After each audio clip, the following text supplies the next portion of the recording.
안녕하세요. 여러분 만나서 반갑습니다. 저는 순천향대학교 한국문화콘텐츠학과 정혜경 교수입니다.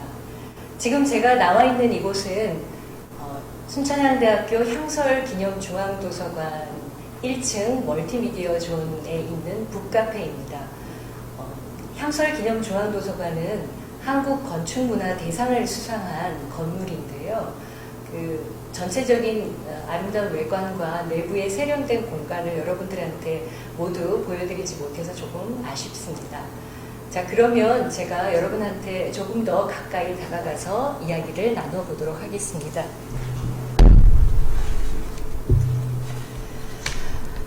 자, 오늘 수험생 여러분들은 지금쯤 아마 어떤 학과를 선택해야 할지 고민이 많으실 것 같아요.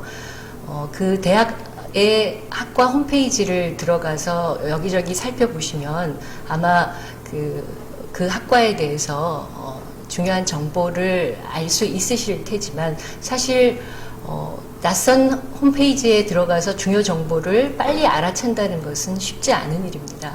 그래서 오늘 저희 순천향대학교 미디어랩스 한국문화콘텐츠학과에 대해서 중요한 내용을 여러분들이 알기 쉽게 소개를 해드리려고 합니다.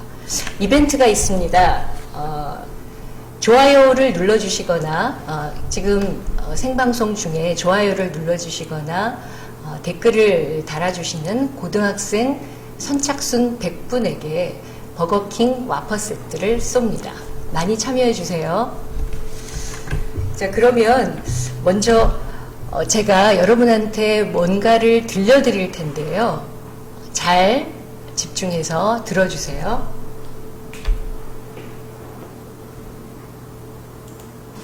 이름이 뭡니까? 유시진입니다. 그쪽은요? 그대를 바라볼 때면 모든 게 멈추죠. 언제부턴지 나도 모르게였죠. 자, 여기까지. 자, 그러면 지금 여러분들이 들으신 OST가 어떤 드라마의 OST인지 댓글로 답을 달아주세요. 자, 여러분들 지금 댓글 달아주시고 계시는데요. 울엄마 라이브 스타트. 제 별명이 학과에서 울엄마라고 합니다. 자, 제가 지금 들려드린 OST가 어떤 드라마의 OST인가요? 네, 맞습니다. 최현솔님, 태양의 후예라고 답글 달아주셨는데요. 지금 여러분들이 들으신 태양의 후예의 OST는 아마 여러분들 본방사수 하시기는 좀 힘드셨을 것 같아요. 수험생 분들은 그 드라마를 챙겨보시는 건 쉽지 않았을 텐데요. 그럼에도 불구하고 워낙 이슈를 많이 만든 드라마이기 때문에 이 드라마의 OST의 일부나 혹은 그 제목에 대해서 들으신 적이 있을 겁니다. 김은숙 작가와 김원석 작가의 공동집필로 송중기 씨, 그 다음에 송혜교 씨 주연의 미니시리즈였는데요. 마지막 최종회가 38.8%의 시청률을 기록하면서 종영한 드라마입니다. 요즘같이 다매체 시대에 근 40%에 달하는 시청률이라는 것은 엄청난 기록이라고 할 수 있을 텐데요. 여러분들도 아시다시피 중국의 동영상 사이트에서 동시 방영을 했고 40억 뷰를 기록했다고 합니다. 그리고 중국, 일본, 대만, 홍콩, 필리핀, 베트남 등과 같은 아시아 지역과 그리고 미국, 영국, 프랑스, 이태리 등의 유럽 지역을 포함해서 세계 32개국으로 수출할 예정이라고 합니다. 직접 수출 판매액만 해도 100억 원에 이르고요. 그 다음에 광고 효과를 포함한 부가가치 효과까지 합해본다면 그 경제적 효과가 무려 1조 원에 달한다고 합니다. 제가 지금 그 엄청난 고부가가치, 경제적 가치에 대해서 말씀을 드리는 것은 문화 콘텐츠 산업이 바로 미래 차세대 신성장 동력으로 부상했다는 점을 말씀드리려고 하는 것입니다. 자, 그러면 이번에 또 하나를 들려드릴 겁니다. 아까처럼 여러분들 집중해서 잘 들어주세요. 아직 신에게는 12척의 배가 남아있사옵니다. 만일 그 두려움을 용기로 바꿀 수만 있다면 말이다. 더 이상 살 곳도 물러설 곳도 없다. 자, 들으셨죠? 여러분들 지금 이 주인공의 내레이션이 어떤 영화에 등장하는 것인지 댓글로 답을 올려주세요. 자, 보겠습니다. 어떤 영화에 삽입되어 있는 내레이션인지 댓글로 올려주세요. 네, 김수지님, 명량이라고 정확하게 답을 달아주셨습니다. 김지호님도 그렇게 답을 달아주셨네요. 2014년에 개봉된 영화죠. 김한민 감독과 그리고 최민식 씨 주연의 명량 대첩을 소재로 한 영화인데요. 2016년 누적 관객 수가 1000만 명을 훨씬 넘어서 1700만 명에 달한다고 합니다. 백상예술대상 작품상을 수상하기도 했고요.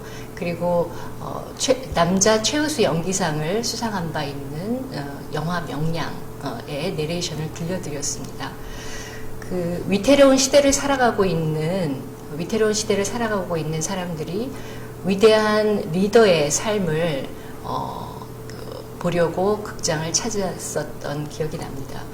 그리고 아까 제가 경제적 가치를 이야기하면서 태양의 후예의 경제적 가치에 대해서 말씀을 드렸는데, 사실 그 태양의 후예가 방영되는 몇 달 동안 현실에서는 겪기 어려운 그런 달콤한 로맨스를, 재난이라는 배경을 두고 벌어졌던 군인과 의사의 조합으로 우리 앞에 펼쳐졌던 그런 시간들이 특히나 여성 시청자들한테는 굉장히 행복했던 시간이었던 것 같아요. 그래서 제가 지금 아까 말씀드렸던 경제적 가치와 그리고 지금 말씀드렸던 문화적 가치, 이 두 가지가 한국 문화 콘텐츠의 핵심적인 축이라는 것을 말씀드리려고 했습니다. 자, 그래서 한국 문화 콘텐츠라는 것에 대해서 개념을 짧게 좀 말씀을 드렸고요. 이쯤에서 한국 문화 콘텐츠 학과에서는 어떤 것을 배우는지에 대해서 살펴보도록 하겠습니다. 조 교수님 좀 도와주세요.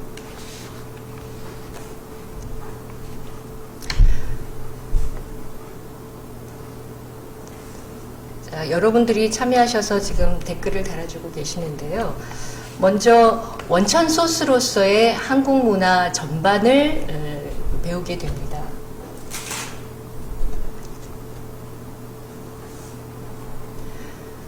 전통 문화에서부터 최근 대중문화에 이르기까지 한국 문화 전반을 이해하는 과목들을 배우게 되는데요.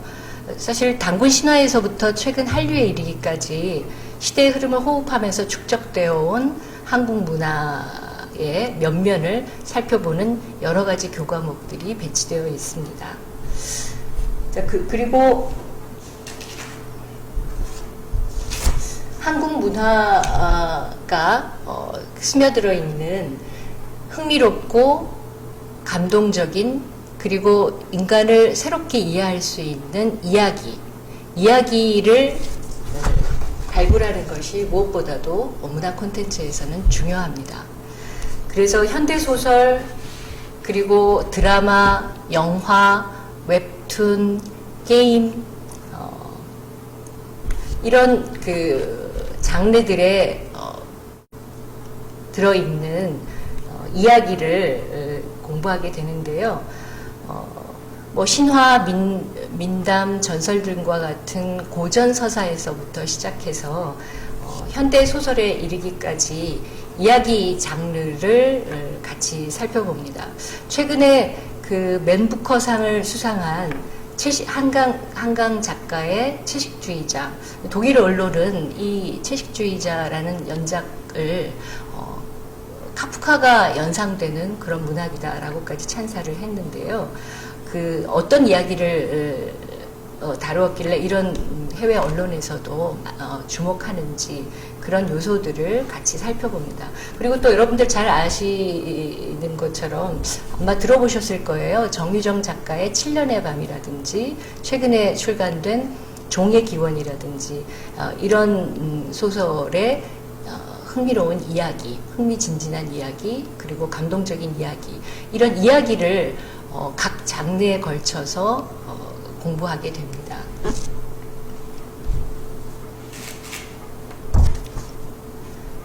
다음으로는 스토리텔링인데요. 스토리텔링이라는 것은 세 가지 요소로 이루어져 있습니다. 아까 여러분한테 말씀드린 이야기, 스토리요. 그렇죠? 그 다음에 텔링. 아까 스토리라는 것은 무엇을 말할 것인가 라는 것이라면 텔링이라는 것은 그것을 어떻게 말할 것인가 라는 것을 뜻하고 마지막에 ing라는 것은 그 시대를 함께 살아가고 있는 화자와 청자의 상호작용을 뜻합니다. 그래서 한국 문화 콘텐츠에서 가장 핵심적인 전략이라고 한다면 바로 이 스토리텔링을 얘기할 수 있겠습니다.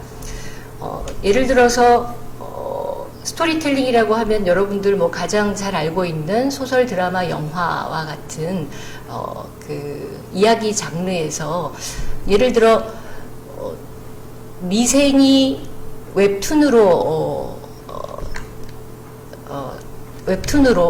웹툰으로서의 미생과 그 다음에 그것을 드라마화했을 때의 미생, 이 두 가지의 차이는 장르와 매체에 따라서 어떤 차이점이 나타나는지를 같이 분석해 본다거나 하는 그런 과목들이 배치되어 있습니다. 이 스토리텔링이라는 것은 지금 제가 여러분한테 말씀드린 그런 이야기 장르뿐만 아니라 최근에는 게임 스토리텔링, 그리고 축제 스토리텔링, 그리고 테마파크의 스토리텔링, 이렇게 아주 여러 가지 분야에서 스토리텔링이라는 전략을 통해서 문화 콘텐츠의 내용을 전달을 하고 있죠. 자, 그리고 이 스토리텔링 과목에서는 지금 여러분께 말씀드린 여러 가지 장르와 매체에 따른 그런 전략을 분석하기도 하고요. 여러분들이 직접 창의적인 전략을 활용해서 창작을 해보는 그런 수업이 배치되어 있습니다.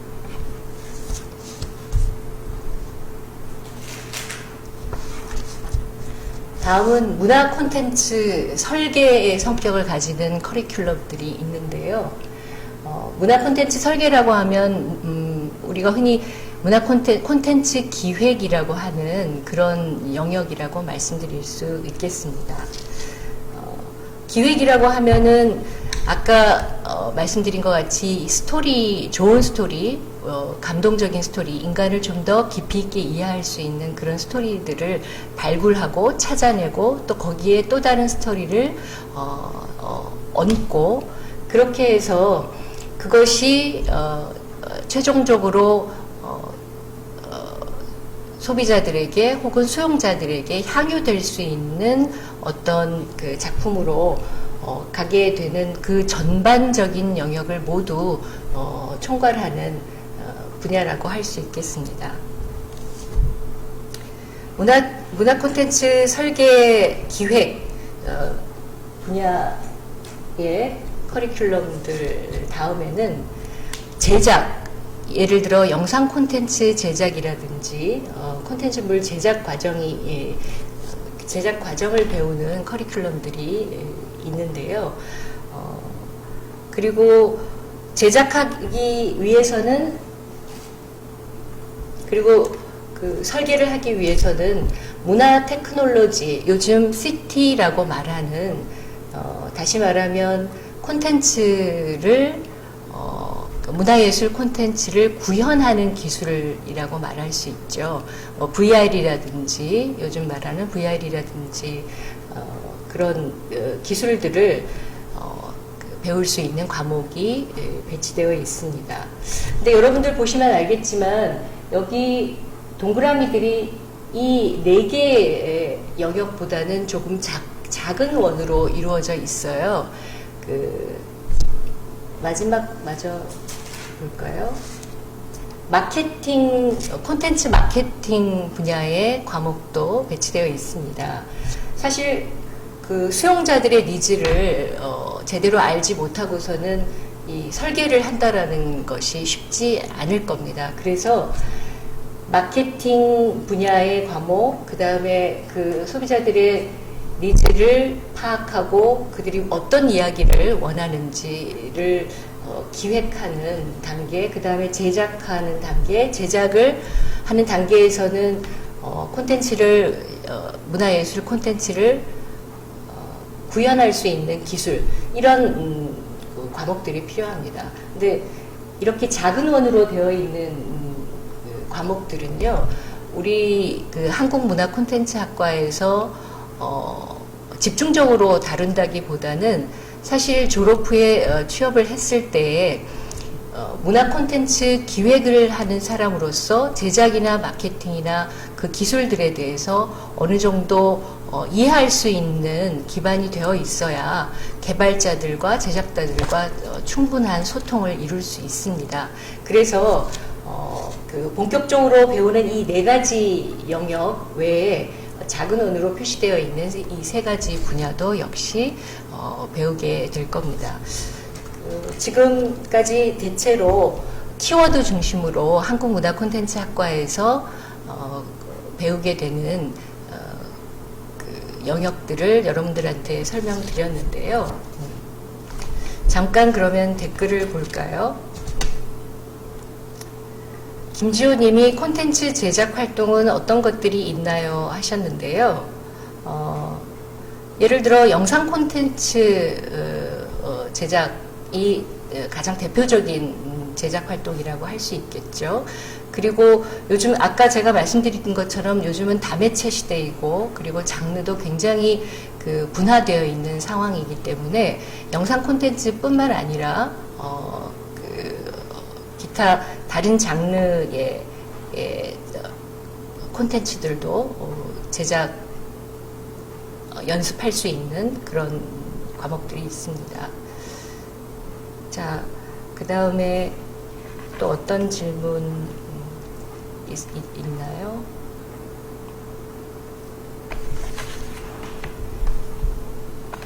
교수님 미모의 비결이 궁금해요. 네, 알아주셔서 고맙습니다. 자, 그러면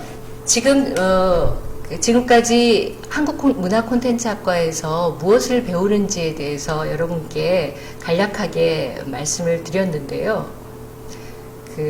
사실 다양한 장르와 매우 여러 가지 매체와 그리고 다양한 분야들, 이 모든 것을 한 개인이나 혹은 개별 학과가 모두 감당하기는 어렵습니다. 그래서 이 상호 협력 시스템이 필요한데요. 지금까지 그 엄격한 경계를 두고 있는 근대 분과 학문에서는 이런 문화 콘텐츠를 실현하는 것이 쉽지 않았습니다. 그래서 바로 그 점을 해결하기 위해서 순천향대학교 미디어랩스라는 신설 단과대학, 그러니까 융복합 단과대학이 그런 시스템을 갖추고 있는데요. 미디어랩스의 인프라, 그러니까 학과들 간의 유연한 융합이 이루어질 수 있는 상호 협력 시스템이 구축되어 있어서, 예를 들어서 아까 말씀드린 것처럼 제작 분야와 같은 경우에는 공연 영상 학과라든지 아니면 미디어 커뮤니케이션 학과와 협력해서 할 수 있는 분야이고요. 그리고 융합 실무 인재에게 장학금 특전이 주어지는데 4년 전액 장학금 그리고 생활 장학금도 지급할 예정입니다. 융합 실무 인재의 장학금은 학과 정원의 약 20%에 해당하는 학생들에게 지급될 예정입니다. 미디어 랩스에서 여러분들께 보여줄 수 있는 중요한 장점을 지금 제가 이제 말씀을 드렸는데요. 그 상호 협력 체제라는 융합이라는 것을 말씀을 드렸는데 한국문화콘텐츠학과에 입학해서 융합 전공을 선택하는 학생들은 3학년 때부터 랩을 형성해서 들어가게 됩니다. 그래서 한국문화콘텐츠학과의 경우에는 웰리스 게임, 디지털 애니메이션 학과와 의료 IT 공학과와 함께 하는 웰리스 게임 분야가 있고요. 또 하나로는 트랜스미디어 전공이 있습니다. 이 트랜스미디어 전공은 미디어 커뮤니케이션 학과, 그 다음에 공연 영상학과, 사물 인터넷 학과 이런 여러 학과들과 함께 협력해서 구현하는 그런 융합 전공이라고 할 수 있습니다.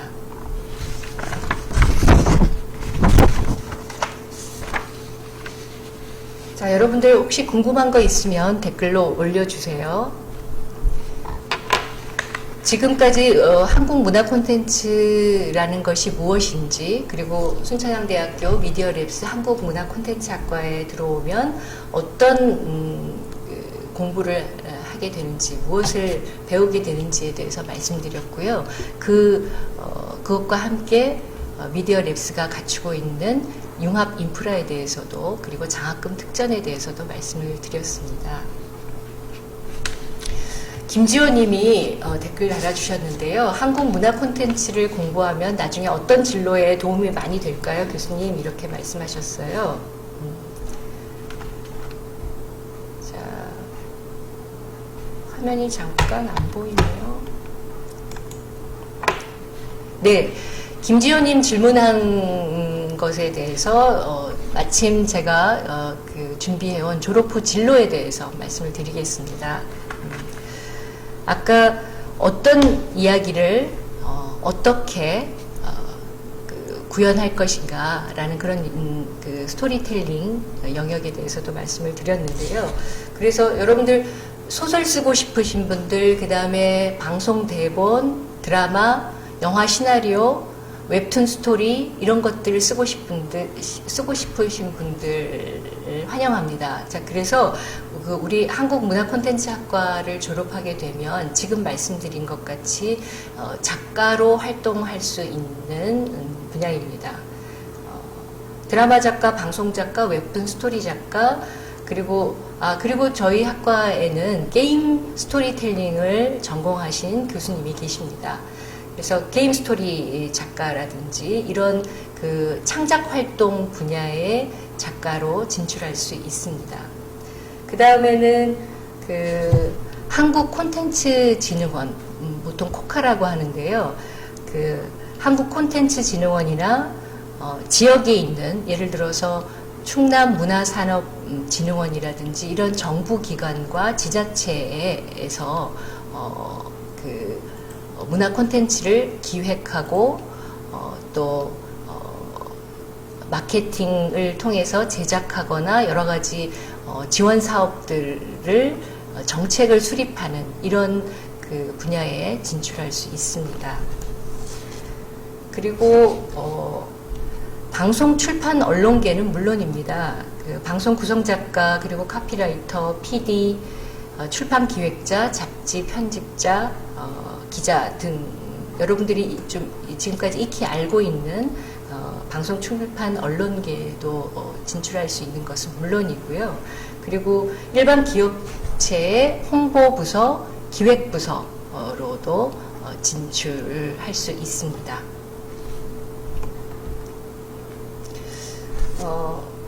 다른 학교 유사 학과와의 차이점은? 이라는 질문을 주셨는데요. 다른 학교에 문화 콘텐츠 학과들이 많이 있죠. 저희는 이제 학과 타이틀을 한국 문화 콘텐츠 학과라고 했는데요. 아까 제가 커리큘럼을 설명할 때 말씀드린 것처럼 가장 기본이 되는 인문학적 베이스를 강조합니다. 첫 번째 인문학적 베이스를 강조하고요. 그리고 이야기를 실현하는 그런 여러 가지 장르와 매체와 이런 특히 게임 스토리텔링 아직까지 많이 학문으로 체계화 되어 있지 않은, 그래서 미개척 분야라고 할 수 있는 게임 스토리텔링과 같은 그런 새로운 학문을 전공하신 교수님이 계시고, 그래서 그런 스토리텔링 쪽에 분석과 창작을 할 수 있는 그런 특징을 가지고 있습니다. 그리고 무엇보다도 아까 말씀드린 것처럼 미디어 랩스의 그 융합 인프라를 통해서 한국문화콘텐츠학과가 여타 다른 학과들과 함께 협력 체계를 이룰 수 있다는 점, 이렇게 크게 한 3가지 정도로 말씀드릴 수 있겠습니다.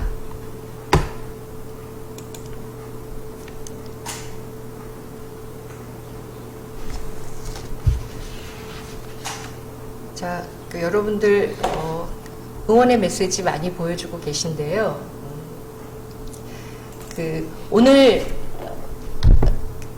라이브가 끝난 다음에도 여러분들이 궁금한 점 페이스북에 올려주시면 제가 따로 댓글을 달아드리도록 하겠습니다.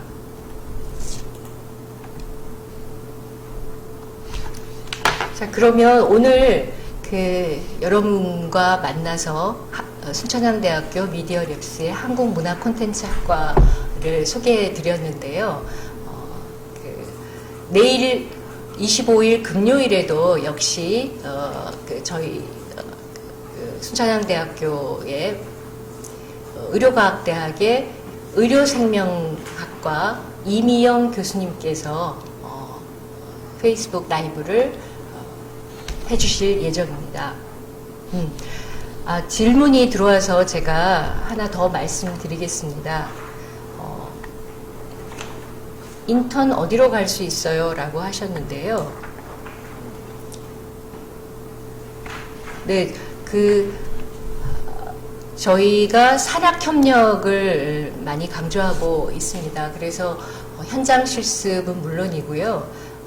인턴십 그리고 창업 지원에 이르기까지 여러 가지 시스템을 갖추고 있는데, 예를 들어 인턴 같은 경우에는 아까 말씀드린 문화 콘텐츠 회사, 그러니까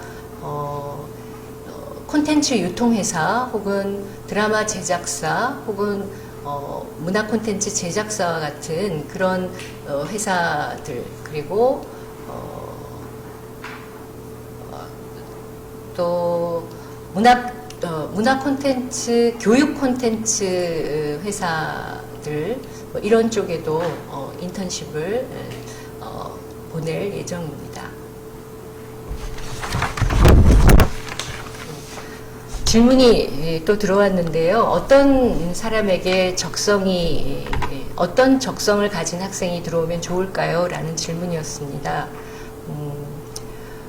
제가 생각할 때는요, 상상하기를 좋아하는 사람, 그리고 글을 잘 쓰고 싶은 사람, 혹은 잘 쓰고 있는 사람, 그리고 뭔가를 만들어서 다른 사람에게 보여주고 싶은 사람, 그리고 이야기 장르에 관심이 많은 사람, 또 다른 사람과 의사소통을 잘 할 수 있는 사람, 혹은 잘 하지는 못하지만 커뮤니케이션을 잘 하고 싶은 사람, 그리고 아까 말씀드린 것 같은 그런 협력체제에서 서로 의견을 잘 교환하고 자신의 의견을 잘 표현할 수 있는 사람, 그런 사람들이 오면, 그런 사람들이 지원하시면 자신의 기량을 충분히 즐겁고, 그리고 열심히 표현하실 수 있으리라고 기대합니다. 혹시 또 질문이 있나요? 여기 화면에서.